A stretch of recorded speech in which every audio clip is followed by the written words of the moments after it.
EPAWA meteorologist Bobby Martins here with your outlook for May 30th, 2023. It is Tuesday following Memorial Day weekend, which was a very, very nice weekend for most of you this weekend, except you get the very far southern areas where you had a lot more clouds to deal with and even a few showers across the southern Delmarva. But the rest of us had a fantastic weekend. You could not have scripted this better for this weekend with very nice conditions across the board. The Tuesday video forecast sponsor is typically not there. We don't have a Tuesday video forecast sponsor, but we're going to move Monday's video forecast sponsor to today, which is Kinsley's Family Market in Broadheadsville, Monroe County, Pennsylvania. Kinsley's is the world's largest ShopRite, and the ShopRite logo means they're all about food, they're all about savings, and they're all about you. And they have a lot more than just food to offer. They also are your go-to for spring and summer favorites to spruce up your patio. They have grills, gazebos, patio sets, and umbrellas, as well as Adirondack chairs in all colors of the rainbow. They also have hanging baskets, plants, and mulch to revitalize your garden. So stop by the world's largest ShopRite for your spring beautification supplies. They are Kinsley's ShopRite, located at 107 Kinsley's Drive in Broadheadsville, Monroe County, Pennsylvania. Proud sponsors of the typically Monday, but now Tuesday video forecast. Next week, we're going to have a new sponsor here for the Tuesday video. So since it was open this week, I just moved it from one day to the next. So this is what we're looking at today. Big continuation of what we've had. I mean, it's not much different. It's just going to be a little bit cooler today from what we saw yesterday. Yesterday was in the 80s across the region. Once we got to about mid-afternoon yesterday, you saw the front come through and the winds picked up, and we also had the temperatures dropping from those earlier highs in the generally lower 80s across the region. Moved back, fell pretty quickly through the 70s. During the latter part of the afternoon and evening. But today we're going to be in the middle 70s generally across the region as an average. As you see above me, the spread is quite vast, though. 66 to 82 is a spread. And this is completely backwards from what you would normally expect. So normally the cooler temperatures at our northwestern, northern areas and their southeastern areas are the warmest. Well, in this case, it is not going to be the case this week, at least today.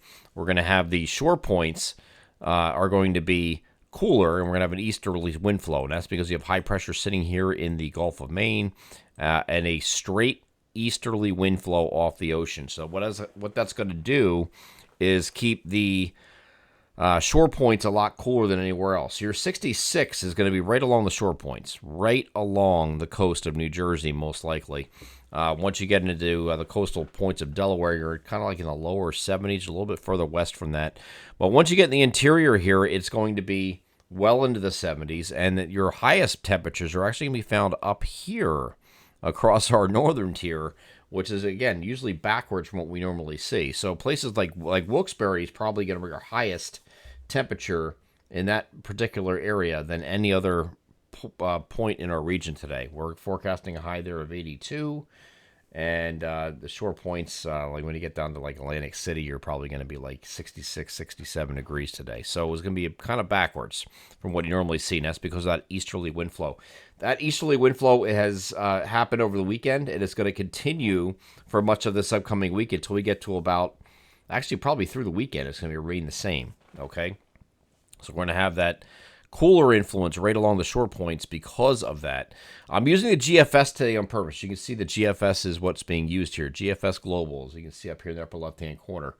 I'm doing this for a reason, because the European model is trying to spit out something different than anything else has. Not saying it's wrong, but the consensus, including the ensembles for each model, are suggesting otherwise and more closer to what the GFS is suggesting here. So I'm going to use this here for especially when we get to the weekend, because the weekend is the next chance and hope for precipitation. I know some of you are kind of split on that. I did a kind of like an informal poll on Twitter yesterday on my Twitter account, and most of you have said that you're willing to sacrifice the weekend if we're going to get appreciable rain, and that's because we haven't had much rain. This month of May has been ridiculously low in precipitation totals across the region. In some cases, we're going to set records for the driest month of May on record in our territory. So that is certainly possible, and I don't see any rain over the next to either today or tomorrow to kind of offset that. So whatever you have now is what you're going to finish with, most likely. Okay, so we're looking at mostly sunny skies today. There will be a system off to our south that is exiting. This is the same system that kind of hung around for Saturday, Sunday, Monday. This is the clouds associated with it this morning. This is looking at 8 o'clock in the morning, as you can see in the timestamp in the upper right-hand corner. This is the NAM's future simulated satellite. It's 8 o'clock in the morning. You can see where this dividing line is right down here. So areas, again, south of the Mason-Dixon line, South Jersey, Delaware, you're going to have some clouds to deal with today. But up here, it is completely dry and completely mostly sunny. So there's no issues there. And as we go through the course of the day, this line is going to move off to the south as that system's pulling away. So you might retain the clouds into part of the afternoon in, say, Sussex County, Delaware, and Cape May County of New Jersey, where you hang on the clouds a little bit. You're still mostly sunny here in the interior. So the vast majority of our region is going to be mostly sunny today. And again, I went through the temperatures already. I'm not going to do that again. But it's going to remain that way over the next couple of days. Okay, this system's going to pull away finally here on Wednesday. It's still kind of hanging around here on Wednesday, but it's going to be the same deal on Wednesday. Mostly sunny in the interior. Far south will have a little bit more clouds. Temperatures are going to come up a little bit here on Thursday, with temperatures getting closer to the 80-degree mark across most of the interior locations. And then once we get to Thursday, we're mostly sunny again, but temperatures are going to be taking a step even farther closer to the 90-degree mark. We're going to be in the mid to upper 80s across much of the region here on Thursday. Now, Friday, I do think is the day we're going to reach the 90-degree mark. We're going to be ahead of a frontal boundary, which is off to our north. There's a frontal boundary associated with this line of showers and thunderstorms that hopefully comes through on Saturday and does something, because we need it. Again, we need the rain. We're well behind this month. And I'm talking about in a month that you're normally expecting some 3-4 inches of rain, and you got places that are like 0.24 right now, like Philadelphia is, and it's probably going to end that way. So any precipitation you get right now will be very welcomed. We fell behind after catching up again at the end of April. We're now behind again by a considerable amount. So this frontal boundary is going to move off to the south and west, and that is going to come through here on Saturday. Looks a little more ominous here across New England as it moves through, but the GFS is taking this south, and it really just falls apart, unfortunately, as it moves through here. So there's the opportunity for some scattered thunderstorms here on Saturday. We're going to leave that in our local forecast for now until we get better clarification of what Saturday is going to do.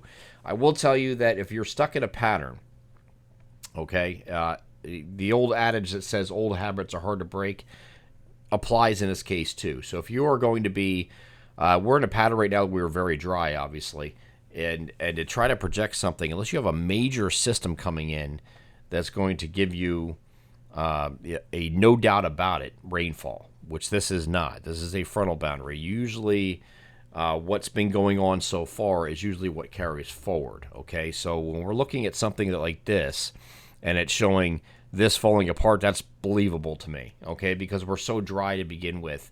And again, old habits are hard to break, and the pattern is going to be hard to break as well.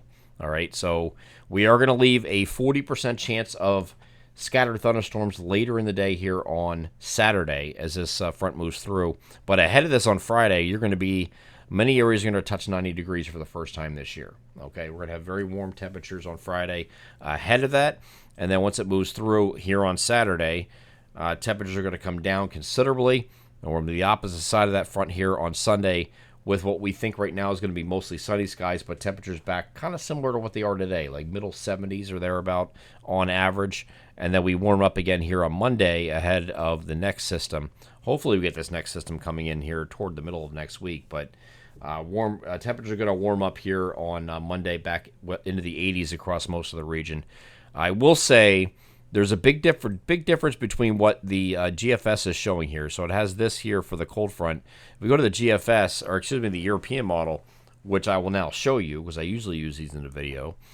This is what the European model does with this. It brings some precipitation, a lot more in the way of precipitation here on Saturday, and then continues some into Sunday as well, with another line of showers and thunderstorms moving through that could certainly help with our drought situations. If you want to cheer on a model, if you're somebody that is really desperate for rain, whether it be because the pollen sucks right now, or because you are in agriculture of whatever field that may be, and you need it for the crops, you need it for plants, you need it for the grass, whatever it may be. Cheer on the European model because the European model is a lot wetter. Unfortunately, European model does not have a lot of support from other models or ensembles, which are these models running an additional 20 to as many as 50 times in addition to the operational run that runs. They're not really enthused with rain this weekend, unfortunately. Okay, and again, one pattern begets the next. So unless we have something really major coming in here to give us a pattern change, I don't see this pattern really changing until we get to the second half of June, as I outlined in Friday's long-range outlook. I know a lot of people, judging by the views, it wasn't as many people seeing it this week as they normally do because the holiday weekend was coming up and people were preoccupied with other plans and things like that. I get that. But I did outline in the long-range outlook on Friday that I did. It looks like the second half of June will be turned a little bit wetter. So keep your fingers crossed for that. Keep your fingers crossed for this, too, that this works out a little bit better. I know it's the weekend is kind of poor timing, but we need the rain. We certainly do need the rain, and every little bit helps. And if it's just what the GFS has, it's not going to be that much. So this is something we're going to follow out throughout this week and see how it transpires. But right now, it's not looking good for any relief for this upcoming week at least. And we'll continue to follow that weekend threat and hope for the best with that. I'm EPAWA meteorologist Bobby Martish. That is your outlook for May 30th, 2023. Have a great Tuesday.